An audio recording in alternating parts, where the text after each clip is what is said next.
After the final Jewish revolt against the Romans in 135 AD, the surviving Jews of Israel were exiled from their homeland and dispersed throughout the world. It would last for the next 1900 years. The land itself remained largely barren and sparsely populated. Jerusalem, a fading memory of its former grandeur. Today, I want to share how in one lifetime, 70 years, everything changed. A 3,500-year-old promise made to the Jewish people seemed absolutely impossible to fulfill. Yet, God did it. He kept his promise to Abraham. And the impossible was made possible.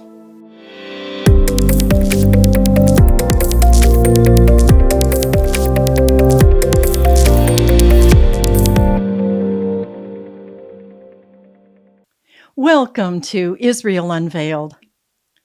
1880 to 1950.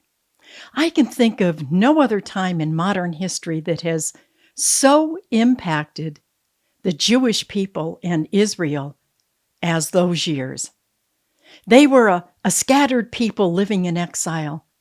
Many were victims of prejudice and cycles of persecution, while others had adapted and prospered. Yet they were still a people ultimately exiled from their ancient homeland. And in one lifetime, the sovereign hand of God brought the incredible rebirth of Israel and her people. How did it happen? Well, looking back builds my faith because I can see how God took what looked like random, disconnected events and wove them together into his divine purpose, fulfilling a promise actually made thousands of years ago. I want to look at 4 key events that I feel illustrate this sovereign work of God so well.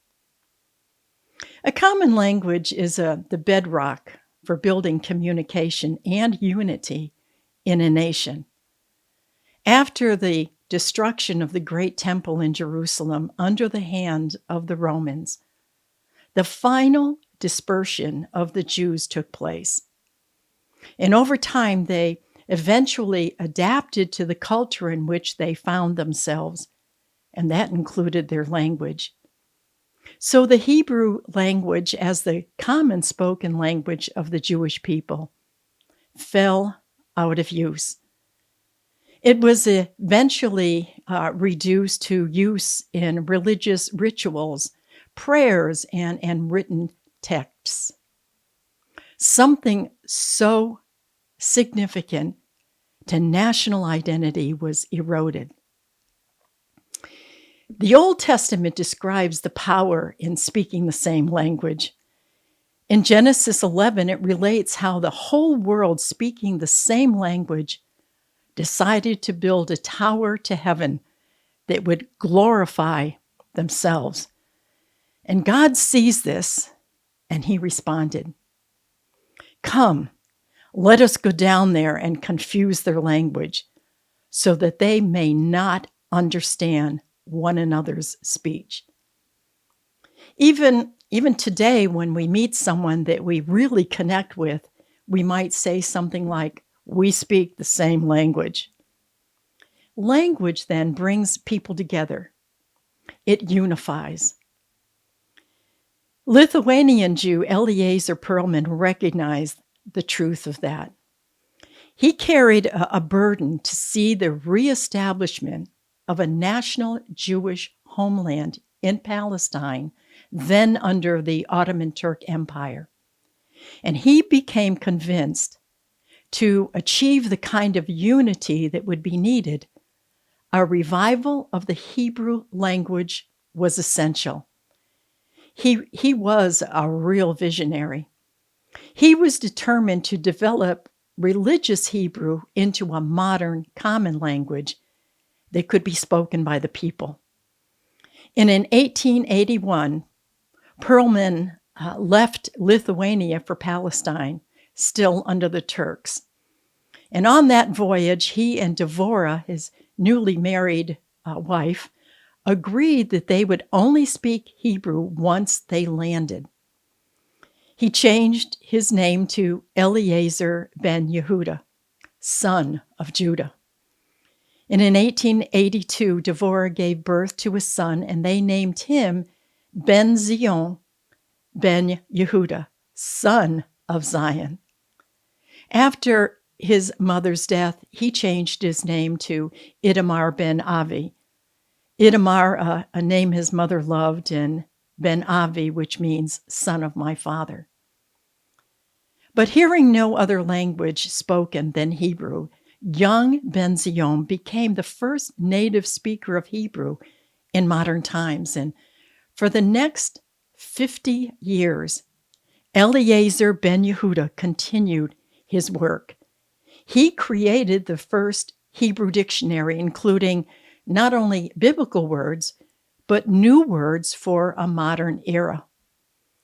Interesting enough, his first new word, milon, is a word for dictionary.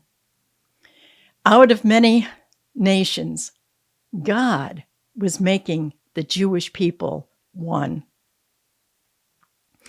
Today, many communities honor his memory, naming streets and thoroughfares after him, and many have seen the prophecy in Zephaniah 3 being fulfilled through the rebirth of modern Hebrew.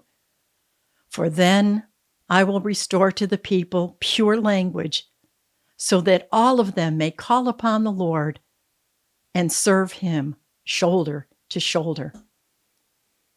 A rebirth of the language also saw a rebirth of land. In 1867, American author Mark Twain visited Europe in the Holy Land, and he wrote about it in his popular book, The Innocents Abroad. It was published in 1869. Many say that it shattered the romanticized image of the land of the Bible. Listen to what he wrote. Palestine sits in sackcloth and ashes. Nazareth is forlorn. About that ford of Jordan where the hosts of Israel entered the promised land with songs of rejoicing, one finds only a squalid camp of fantastic Bedouins of the desert. Jericho, the accursed, lies a smoldering ruin. Bethlehem and Bethany, in their poverty and their humiliation, have nothing about them now to remind them that they once knew the high honor of the Savior's presence. And renowned Jerusalem itself, the stateliest name in history, has lost all of its ancient grandeur and has become a pauper village. Arthur Stanley was a cartographer who mapped the Middle East, and he wrote in 1881, "In Judea, it is hardly an exaggeration to say that for miles and miles there was no appearance of life or habitation." Yet this was the land that was about to face the beginnings of an incredible transformation, and it was birthed out of persecution. There had been cycles of persecution against Jews in much of Russia's history, as well as parts of Europe. But the early 1880s, those acts increased with the assassination of Tsar Alexander II in 1881.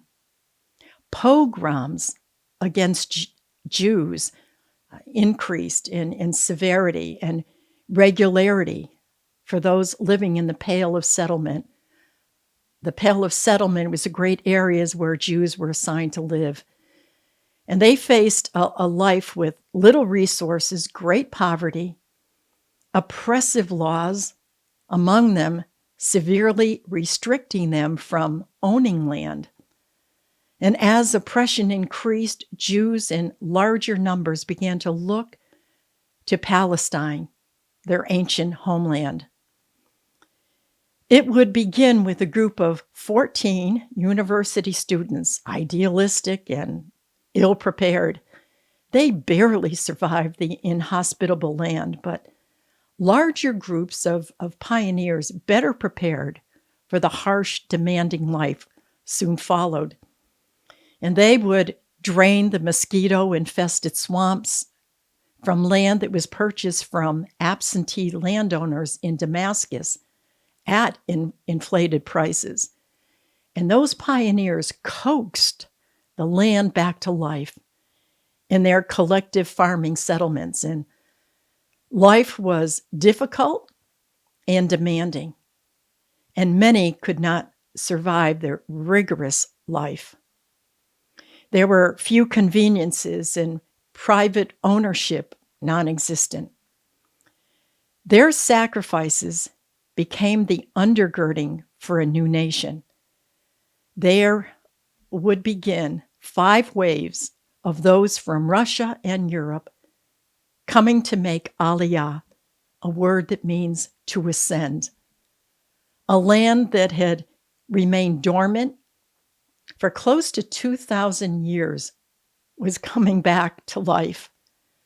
God was preparing a land he had promised to Abraham thousands of years before. And now he was about to birth that nation. During the years of World War II, Great Britain continued their control over the land, greatly restricting Jewish immigration. However, thousands of Jews fleeing Nazi-occupied Europe were secretly smuggled into the land. And finally, 1947, British control ended, and the United Nations General Assembly voted to recognize and affirm the right of the Jewish people to their ancient homeland. And on May 14th, 1948, the nation of Israel was declared.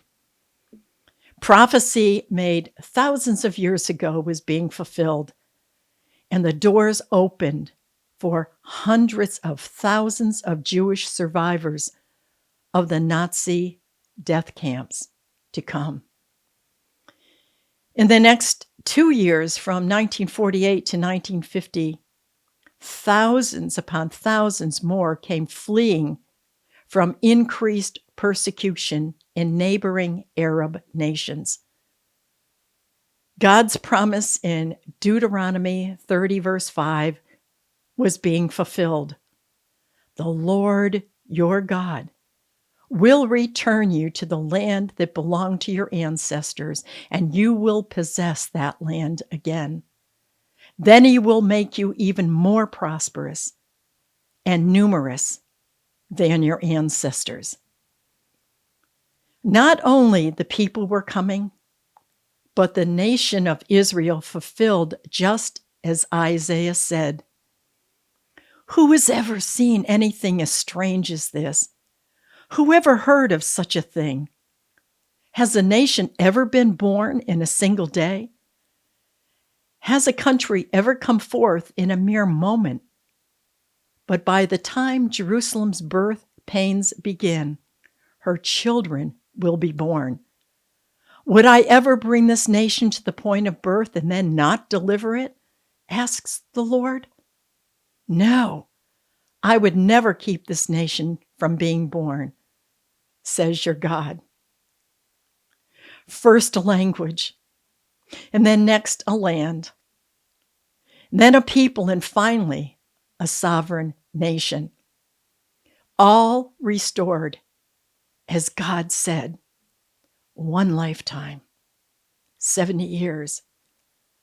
One last prophetic word. God, speaking to Abraham, said that in him all the families of the earth would be blessed. The ethos of Israel is one of creativity, risk-taking, thinking outside the box. It was birthed in the very beginning in the 1880s. They could never achieve in less than 70 years were it any other way. All the challenges laid the groundwork for a nation which today is only 1/5 of 1% of the world's population, yet it accounts for 22% of all Nobel Prizes in agriculture, medicine, technology, water conservation. They are and continue to be a blessing to the nations of the world. Israel in its rebirth is a testimony to God's faithfulness. And this should be an encouragement to each of us personally. For He is a promise-keeping God. I hope you've enjoyed and been blessed by this podcast, looking back to an amazing time in recent history. And if you did, I hope you'll click like and share. And to see more podcasts on a variety of subjects about Israel, the church, and the Jewish people, please click subscribe. Be blessed and shalom.